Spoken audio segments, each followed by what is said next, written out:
Hola a todos, ¿qué tal? ¿Cómo les va? Les doy la bienvenida a Centro Aéreo, los podcasts semanales, que uno se habla de Marvel y DC, el que toca hoy, y el otro de fútbol. Y acá estamos, regresando nomás a la programación habitual. Acá estamos para hablar de The Dark Knight, la mejor película de Batman hecha hasta la fecha, de Christopher Nolan, la continuación de la trilogía de Batman.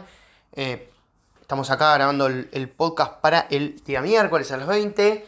Atentos porque ya se vienen ediciones especiales del podcast y que va a alterar un poco la cronología.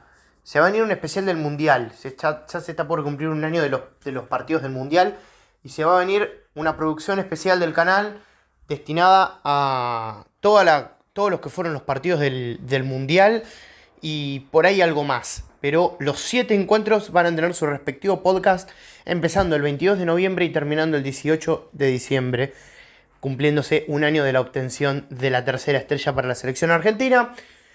Todos los podcasts saldrán en el horario que se disputaron los partidos, es decir, 7 de la mañana con Arabia Saudita y todo el resto fueron a las 4 de la tarde de los respectivos días, lo que va a alterar un poco el orden de todo y que, bueno, va a causar ahí alguna cuestión. Veremos, creo que el único que se cumple un año también el mismo día es el de Australia, que coincide con un domingo, eso hoy.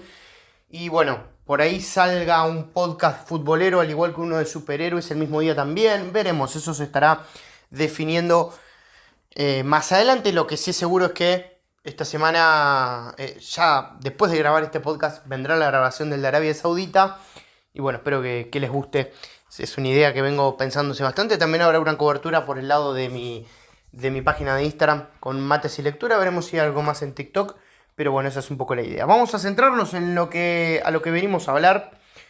Finalizan los avisos parroquiales y vamos a hablar de The Dark Knight. Es más que una película. Es un movimiento, es una revolución que hasta hoy se sigue mencionando y que creo que es la película de superhéroes que más se aleja del subgénero, ¿no? Pero no en su trama, porque yo creo que hay otras películas que se alejan más que The Dark Knight, pero sí en la consideración. The Dark Knight es una película de culto, es considerada a la par de otras películas, como no le pasa al resto del subgénero. Hay otras que sí, más o menos, que se acercan, pero The Dark Knight, sin lugar a dudas, es la película de superhéroes que más se acerca a competirle a películas de otros géneros, a películas consideradas de las mejores de la historia. Y The Dark Knight se ha ganado a base de su intensa historia, de su grandísima construcción de personajes y de una tensión y de una trama tan convincente, ese enorme reconocimiento que posee.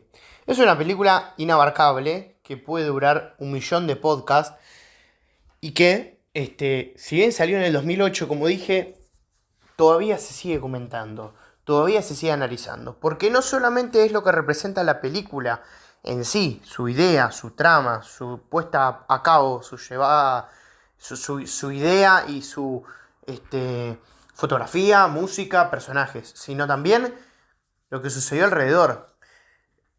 Yendo en el tiempo un poquito, ¿no? Cuando se anunció Heath Ledger como el Joker, bueno, surgieron críticas. Como cada elenco que se anuncia de Batman, siempre van a surgir críticas. Como surgieron cuando se seleccionó a Michael Keaton para Batman de 1989 y en esa época le mandaban a Warner cartas porque no existían las redes sociales como hoy.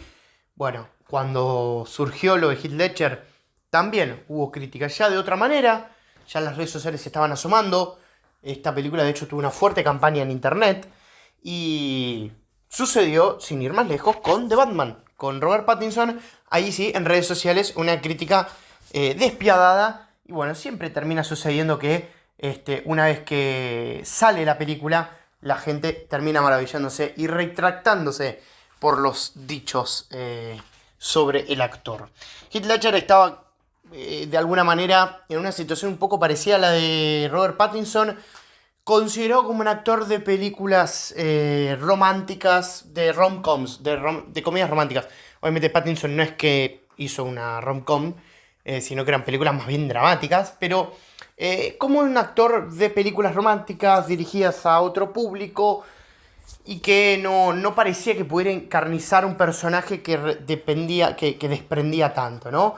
Heath Ledger estaba como en esa manera, muchas veces le sucede a estos personajes, como también le sucede a los personajes que se meten en los superhéroes, ¿no? A los actores que se meten en el cine de superhéroes, como que muchas veces quedan estancados ahí, más allá de que por ahí incluso hicieron más laburos que ese. Bueno, Heath Ledger termina tomando el papel de Joker, incluso por ahí siendo cuestionado su vestuario, su maquillaje, bastante desordenado, raro, sin esa pulcritud del Joker de Jack Nicholson, también, ¿no? A la sombra del Joker de Jack Nicholson, como suele suceder con grandísimos actores grandísimos actores, o bueno, en ese caso Jack Nicholson lo es, pero grandísimos personajes, bueno, les toca competir. A Heath Ledger le sucedió con Jack Nicholson. Pero bueno, la película se vio sacudida en la previa por el fallecimiento repentino del actor de Heath Ledger en situaciones bastante extrañas que hasta hoy no terminan de cerrar. Y la película se rodeó de un misticismo y de una idea hasta muy de un aura, ¿no? Que terminó formando ya una película súper esperada. Desde el 2005, pasaron 3 años, más o menos, pero desde aquel anuncio que nos sorprendió, que sorprendió al mundo con Gordon mostrando la carta del Joker, desde ahí que se venía esperando el personaje. La película es una cinta mucho más abarcativa que Batman Begins, en la cual ya sabemos cuál es la idea de Batman, por ende acá se puede dar rienda suelta a cuestiones muchísimo más profundas y sin tanto indagar por ahí en las motivaciones, en la historia del personaje, sino en qué situación se encuentra ahora, ya un poco más experimentado, pero viviendo cuestiones distintas, ¿no? Esto de no tener su casa porque había sido incendiada en la primera película, esto de tener que diseñar un traje nuevo porque los perros lo mordían, y esto de enfrentarse a un villano que altera todo su status quo, que le cambia la forma de pensar y que modifica y hasta hace replantear, mejor dicho, todo lo que él concebía como bueno. Eso sobre todo lo realiza la sociedad del Joker en la famosa escena de los dos ferries, en la cual, bueno, tenés que decidir qué es lo que vos considerás más que propio de lo que va a ser el otro. Es una película completa. Desde la primera escena, que tiene que tiene una potencia propia, con todos matándose, hablando de un supuesto líder que no le vemos la cara hasta el final y que reconocemos al Joker escapándose de forma magistral, por ahí sí, con un poquito de irrealidad, pero vale en este caso para reflejar la historia del personaje. Desde ahí hasta la cantidad de escenas emotivas y en las cuales la película se va centrando. Es una cinta que tiene una baraja de personajes muy interesantes. Nos presentan a Harvey Dent, en este caso con una historia mucho más abarcativa que la que habíamos visto en Batman Forever. Lo mencioné en aquel momento, creo que Batman Forever no logró presentar muy bien a Harvey Dent. Ya venía como el villano y su historia de origen es poco convincente y es un personaje más para acompañar al Acertijo que hacer de él. Bueno, en este caso vemos a Harvey Dent, que tiene un propósito y que es el héroe realmente de Ciudad Gótica. Y esto se va a repetir durante toda la película, ¿no? Realmente él es el caballero blanco, él es el que realmente la sociedad de Gotham necesita, y Bruce lo interpreta desde el primer momento. Desde aquella escena que tienen, de alguna manera uno puede ver en la expresión de Bruce que ya está cansado de ser Batman, de que quiere vivir una vida con Rachel, que justamente acá habíamos mencionado, igual en el podcast de Begins, acá cambia de actriz por Maggie Gyllenhaal, es quien la interpreta a Rachel. En este caso, Rachel está con Harvey Dent trabajando y en una relación, Bueno, Bruce entiende que tiene que dejar de ser Batman para poder encontrar no solamente la paz, sino también al amor de su vida. En este caso, vemos en aquella escena que quiere pasarle el manto y entiende que Gotham no necesita a Batman. No lo necesita como símbolo. En la primera película habíamos visto mucho esta cuestión del símbolo, ¿no? ¿Qué representa ser un símbolo? ¿Qué es Batman para Gotham? En esta película eso se ve muchísimo mejor. Por eso esto es una trilogía increíble, porque conecta las cuestiones que vemos en la primera, en la segunda y en la tercera de forma muy natural, de forma muy orgánica, y nosotros vemos cuestiones que se vieron en la anterior película reflejadas de una forma mucho mejor acá, porque ya está todo presentado anteriormente, porque hace falta una o dos explicaciones para volvernos a meter en la cuestión y porque avanza sobre ese tema y lo despliega de forma precisa. Nosotros vemos acá esta cuestión de que Batman sabe que Gotham necesita un héroe, pero necesita un héroe como Harvey Dent. Un héroe que sea, que no esté en las sombras y que sea el ejemplo de seguridad y de tranquilidad que Gotham necesita en aquel momento. No necesita de Batman, de un caballero oscuro, de alguien que está en las sombras, sino de Harvey. Aaron Eckhart, el actor de Harvey Dent, hace un trabajo increíble y muy infravalorado. Yo creo que es el más infravalorado de todos los que nos ha tocado ver, de todos los villanos que nos ha tocado ver de Batman, porque hace un trabajo increíble de cómo va pasando de la cordura a la locura en 2 minutos, cómo tiene esos giros de guión en el que en un momento dice que es Batman, y cómo termina perdiendo a Rachel, que ya hablaremos de eso, y cómo da el paso a dos caras, ¿no? Es una cinta que siempre te va llevando, ¿no? Por un lado parece que va con una lucha entre Joker y Batman. Lo que pasa es que el personaje del Joker, el mejor villano de la historia del cine de superhéroes y muy, muy difícil de superar. Claro, a ver, lo que sucede es que el Joker le plantea diferentes cuestiones que a Batman son imposibles de dilucidar. Porque es un personaje dispuesto a todo, porque no tiene miedo en estar preso, porque no tiene miedo a morir. No hay peor que el que no tiene miedo a morir.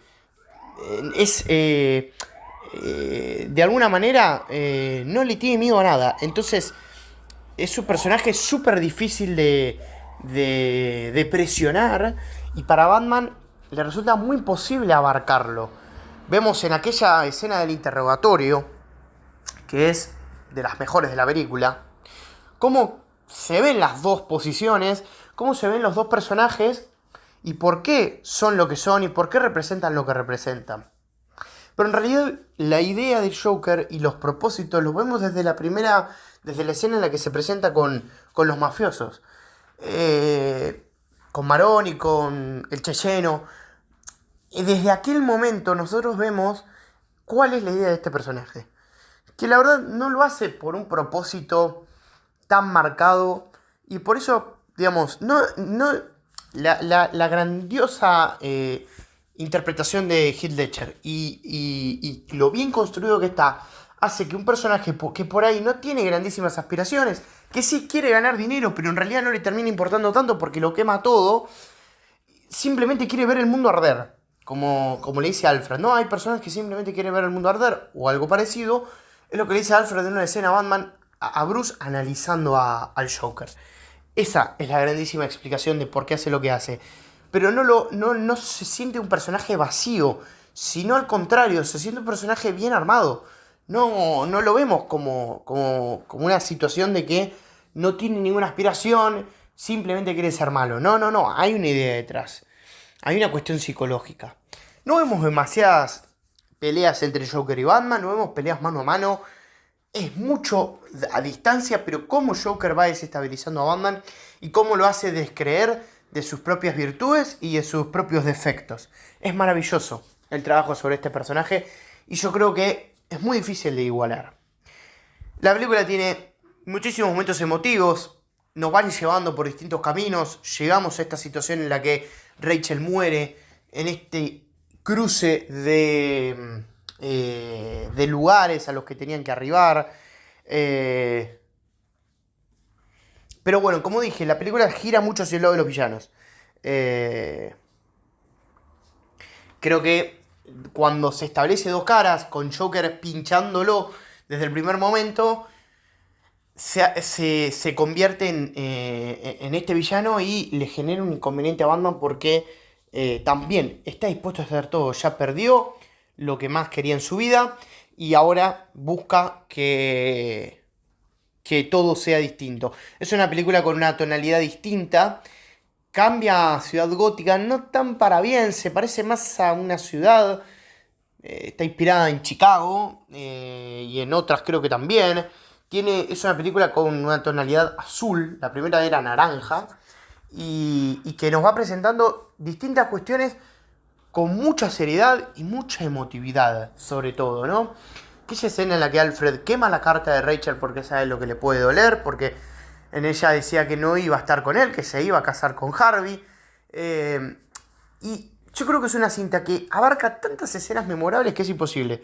Desde la escena del interrogatorio, la aparición del Joker con todos, la escena inicial, la parte en la que Joker irrumpe en la casa de Bruce y termina en ese enfrentamiento, la escena en la que van a rescatar a Rachel y a Harvey, la de los ferries, la de etcétera, etcétera, etcétera, la del final, la persecución del final, con ese cierre que lo están persiguiendo, que lo tienen que perseguir. Y lo que sucede después en The Dark Knight Rises te va a indicar de que esta es una película que tuvo un peso sobre Bruce, porque pasa demasiado y no tiene miedo a nada. No tiene miedo a nada, no tiene miedo a arriesgar personajes, a arriesgar estructuras. Por eso es lo que es The Dark Knight. Por eso sigue siendo recordada. Por la escena del hospital que está magníficamente construida, en la que el Joker lo va a visitar a Heath. Perdón. El Joker de Heath Ledger lo va a visitar a Harvey. Y la verdad es que está muy bien construido. El Joker se lleva todo, incluso bueno, el Oscar póstumo para Heath Ledger. Es calculador, tiene una idea de la sociedad, de todo cómo se debe concebir. No sabemos demasiado de su pasado, porque además cuando lo cuenta de forma distinta cada vez que lo debe decir. Entonces, mueve el personaje dentro de un halo rarísimo, pero que está todo bien, porque no necesitamos necesariamente saber su pasado, sino saber sus aspiraciones del presente y qué quiere hacer para el futuro. La verdad es que creo que, obviamente, como Joker tiene el centro de todo, sobre todo porque, a ver, es un gran personaje, está magníficamente construido y magníficamente actuado, pero el camino que recorre Harvey, de héroe, ¿no? De vivir lo suficiente para convertirte en un villano, la frase iba por ese lado. O mueres siendo un héroe o vive lo suficientemente para convertirte en un villano. Era por ese lado la frase que justamente Harvey le dice en un momento a Bruce. ¿Cómo es el camino del villano? ¿No? ¿Cómo es el camino de que va construyéndose y cómo va perdiendo la fe y cómo cae en eso, ¿no? Es un poco también el camino que sucede con los personajes, porque creo que lo marcamos en la primera, lo marqué en el primer podcast, en el podcast anterior de Batman Begins, que qué es lo que diferencia de muchas veces lo que sucede es qué diferencia hay entre el villano y el héroe si recorren caminos similares. Bueno, lo que sucede son los personajes que los ayudan, ¿no? Porque Bruce no sabemos qué podría haber pasado, pero podría haber tomado un camino equivocado, ¿no? Podría haber tomado un camino malo cuando sus padres murieron, pero tuvo en Alfred el sostén necesario como para poder ser una buena persona, y eso Harvey no lo tuvo, porque era un buen hombre y se terminó corrompiendo, parte por la sociedad, por lo que le sucedió, por un combo de cosas. Y lo mismo creo que hice la analogía, ¿no? Con Spider-Man 1. ¿Qué pasaba con el Spider-Man de Tobey en esa cinta? Podía seguir el mismo camino del Duende Verde, ¿no? ¿Qué es lo que los separa? Bueno, que el Spider-Man de Tobey tuvo al tío Ben, que ese Peter tuvo a esa figura paternal que lo guió por el buen camino, y a la tía May también. Entonces, eso es lo que los diferencia.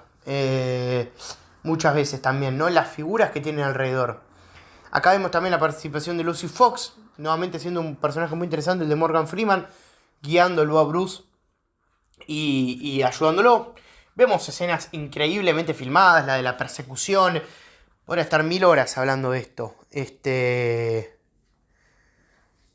La verdad es que es una película increíble, que también tenemos a un Gordon con una participación vital, que muere en un momento, vuelve después en un giro de trama increíble y que después termina con su familia siendo acorralada por Harvey Dent y cómo Batman debe hacer lo necesario para salvarlos. La verdad es que es así. Y tenemos esto de los diálogos que son increíbles y esto de la sociedad misma, que es importante de marcar, ¿no? Lo he dicho, Nolan hace mucho hincapié en que este es un Batman que podría vivir en la sociedad actual, ¿no? En la sociedad. Bueno, por ahí no tan actual, pero expone cosas de la sociedad, incluso de la sociedad actual, ¿no? Cosas que por ahí en ese momento no estaban tan marcadas como ahora. Y es brillante, porque sobre todo donde se ve ese monólogo de la sociedad, en la parte en la que Joker falla, quizás por primera vez y última en la película, falla en esta cuestión de concebir a los seres humanos como decisivos en la realidad del otro, en esta cuestión del ferry, en la escena puntual, en la que de un lado están los criminales que estaban siendo, que salían de la cárcel, no en libertad, sino todavía presos, pero que no podían estar allí, y la gente que estaba simplemente los civiles. Entonces esta decisión de el que aprieta el botón mata al otro, y este ida y vuelta entre quién va a matar a quién va a tomar la decisión pesada de hacer eso. Entonces ahí hay una concepción de la sociedad y nos invita a pensar qué pasaría en una situación hoy por hoy con eso.